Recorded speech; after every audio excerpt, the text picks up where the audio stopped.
오늘 뉴스 한 줄이 내 통장에 닿는 순간입니다. 일본은행이 금리를 올렸습니다. 일본 금리 0.75%, 30년 만에 가장 높은 수준.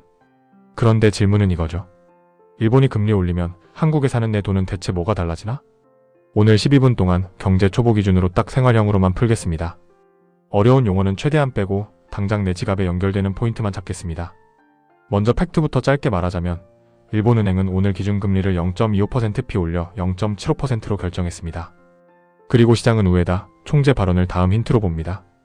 자, 여기서부터 핵심인데 금리는 돈의 가격입니다. 즉, 돈을 빌리는 값이죠. 일본의 돈값이 올라가면 일본 안에서도 일본 밖에서도 돈의 이동이 바뀝니다. 그 이동이 결국 환율, 예금, 투자, 소비로 우리한테 번져옵니다. 오늘은 이걸 세 가지 질문으로 정리해 볼게요. 첫째, 엔화는 어떻게 되나? 둘째, 내 생활비는 뭐가 변하나? 셋째, 안전하게 대응은? 먼저 엔화부터 알아보겠습니다. 보통은 금리 올리면 그 나라 통화가 강해집니다. 이유는 간단하죠. 금리가 높으면 그 통화를 사서 예금에도 이자가 더 붙기 때문이죠. 그런데 현실은 기대가 먼저 움직입니다. 이미 예상된 인상이면 환율 반응이 제한될 수 있어요. 이번도 시장 예상 범위였고 발표 직후엔 엔화가 오히려 약세로 흔들렸다는 보도도 나왔습니다. 여기서 초보자들이 제일 많이 헷갈립니다. 금리 올렸는데 왜 엔화가 약해져? 답은 하나입니다. 사람들이 더 궁금한 건 오늘 한 번이 아니라 다음이 있느냐입니다. 총재가 기자회견에서 앞으로 더 올릴 수 있다. 신호를 강하게 주면 엔화는 다시 강해질 수 있고요. 반대로 일단 지켜보자 톤이면 시장은 기대치를 낮출 수 있습니다. 그래서 오늘은 결정 자체보다 총재의 메시지가 더 중요했습니다. 자, 이게 한국 생활에 어디서 체감되느냐? 가장 먼저는 여행 직구 환전입니다. 가상 시나리오 하나를 말해보자면 당신이 내년 1월에 오사카 여행을 준비한다고 해볼게요. 엔화가 강해지면 같은 100만 원으로 바꿀 수 있는 엔화가 줄고 현지 체감 물가가 올라갑니다. 반대로 엔화가 약하면 여행 경비가 조금 숨이 트이는 거죠. 두 번째 시나리오입니다. 일본 주식이나 일본 ETF를 들고 있다면 주가가 올라도 엔화가 약하면 원화 기준 수익이 줄어들 수 있습니다. 반대로 주가가 빠져도 엔화가 강하면 환차익이 손실을 일부 막아주기도 합니다. 그러니까 일본 관련 투자는 주가와 환율 두 개를 같이 봐야 합니다. 세 번째 시나리오입니다.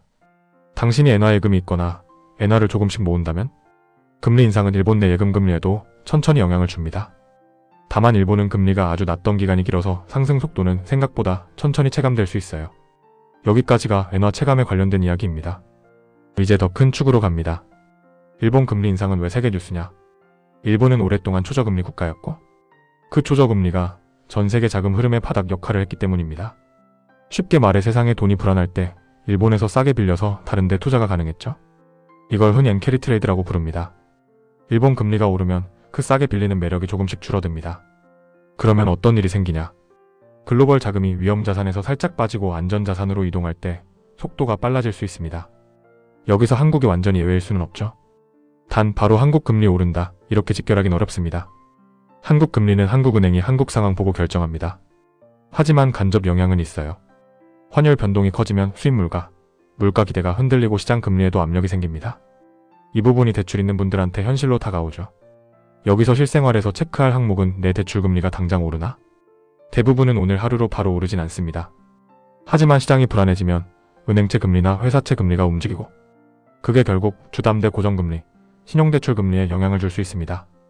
즉, 일본 금리 자체보다 그로 인한 환율시장 심리 변화가 우리 금리에 간접 파장을 줍니다. 그럼 소비자 입장에서 오늘 당장 체크할 건 딱 세 가지입니다. 첫째, 원엔 환율 방향. 둘째, 해외 투자 비중. 셋째, 내 대출 구조. 이제 내 돈 관점으로 정리한 내용을 알아보겠습니다. 일본 여행 계획이 있다. 환율이 출렁일수록 한 번에 환전하기보다 분할 환전이 심리적으로 낫습니다. 다만 분할이 정답은 아니고 목적은 하나예요. 변동성 스트레스를 줄이는 것. 일본 주식이 있다. 수익률을 볼 때 원화 기준으로 보세요. 주가 수익과 환율 효과를 따로 나눠보는 습관이 중요합니다. 대출이 있다. 내 금리가 고정인지 변동인지부터 확인. 변동이면 금리 스트레스 테스트를 해보세요. 예를 들어 내 이자가 1%피 오르면 한 달에 얼마가 늘지 숫자로 계산해 두는 겁니다. 여기서 중요한 것 하나. 이건 공포를 만들려는 게 아닙니다. 현실 점검입니다. 요즘 같은 장에서는 모르는 위험이 아니라 아는 위험으로 바꾸는 게 가장 큰 방어입니다. 이제 안전하게 가보죠. 안전하게 돈을 지키려면 무엇부터 하면 되나? 초보 기준 3단계. 첫째, 현금성 자산을 생활비 기준으로 확보. 최소 3개월, 가능하면 6개월. 둘째, 부채부터 정리. 수익을 내는 것보다 고금리 부채를 줄이는 게 체감 효과가 더 큽니다. 셋째, 투자 비중을 한 번에 바꾸지 말기. 시장 큰 뉴스가 나올수록 급한 매매가 실수를 부릅니다. 여기서 사람들은 그럼 지금 엔화 사야 해? 일본 주식 사야 해? 이 질문을 바로 던집니다. 저는 이렇게 답하겠습니다. 오늘 뉴스만으로 정답 매수는 없습니다. 대신 체크리스트는 있습니다. 당신의 목표가 여행인지, 장기 투자인지, 단기 환차익인지. 목표가 다르면 같은 뉴스도 정반대 행동이 됩니다. 그래서 가상 시나리오로 세 사람을 비교해 볼게요. A. 여행러. 목표는 비용 절감. 전략은 분할 환전. 환율이 급등하면 일부만 환전하고 멈춤. B. 장기 투자자. 목표는 자산 성장. 전략은 비중 관리. 일본 자산 비중이 너무 크면 리밸런싱을 고민. C. 대출 보유자. 목표는 현금 흐름 안정. 전략은 금리 위험 줄이기. 고정 전환 가능성, 원리금 부담 점검. 이렇게만 나눠도 오늘 뉴스가 훨씬 쉬워집니다. 다시 오늘 뉴스로 돌아와서 이번 인상이 왜 나왔나? 기사에서 핵심은 물가가 2% 목표를 오랫동안 웃돌고 있고 임금 상승 흐름이 유지되며 정책 정상화를 이어간다는 점입니다. 즉 일본은 지금 물가가 오르는 나라로 체질이 바뀌는 중이고 그 과정에서 초저금리에서 조금씩 벗어나려는 겁니다. 여기서 다음 관전 포인트. 다음 인상은 언제냐? 이건 아무도 확답 못합니다. 하지만 시장은 총재 발언과 데이터로 속도를 추정합니다. 그래서 오늘 이후로는 일본 물가 지표, 임금 협상, 그리고 엔화 방향을 같이 보게 될 겁니다.